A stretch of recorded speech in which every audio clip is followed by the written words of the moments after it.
Kwa kukumbushana tu, kunyuma tumesema kwamba talaka ni uamuzi wa mwisho, si jambo la kukurupuka, kwa sababu lengo la kuoana si kuachana, bali ni kudumisha uhusiano baina ya mke na mume mpaka wote waingie pamoja katika pepo yake Allah azza shana.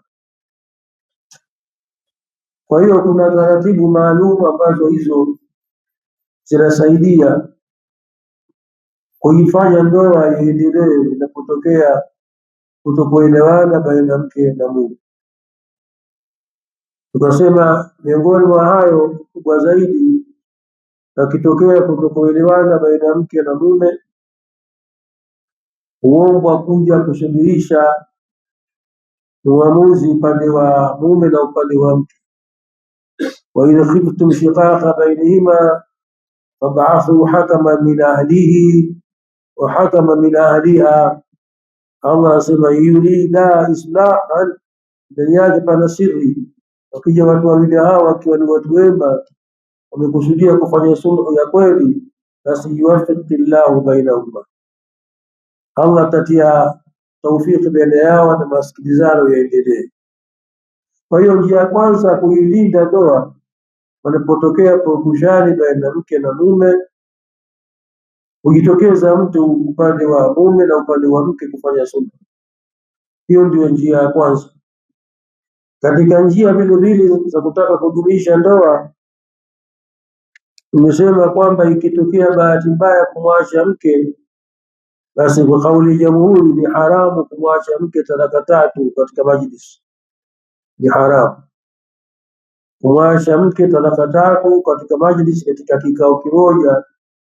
Talaqtuki ni haramu inda jamhuri, kwa lengo la kwamba ukifanya hivyo utakuwa umeifunga mlango wa mwisho, itakuwa hakuna tena kurejeana mpaka mke aolewe na mume mwingine, jambo ambalo si la sahali wala sio fupi.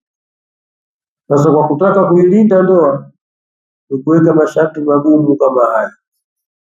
Lakini pia ikitokea bahati mbaya mke na mume kuachana, katika kuilinda ndoa kuna kitu kimewekwa idda, ambayo itazungumzia ni idda, muda kuwa anakuwa bado mke yuko katika hozi ya mume, anakaa nyumbani bado na mume bado anagharimia. Kufanya hivyo ni kutarajia huenda mke na mume wakaridhiana ili kuendeleza ndoa, na ndicho kitu ambacho kinachokusudiwa.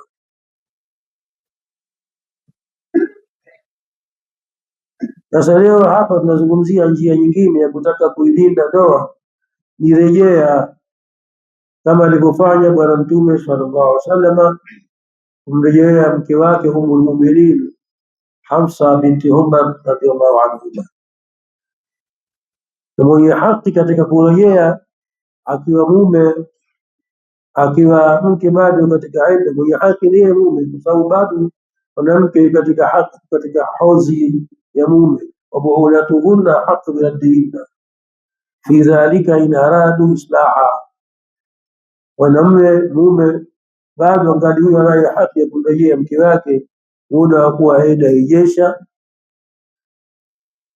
Na hayo ndio malengo makubwa ya kutaka kwamba ndoa idumu baina ya mke na mume.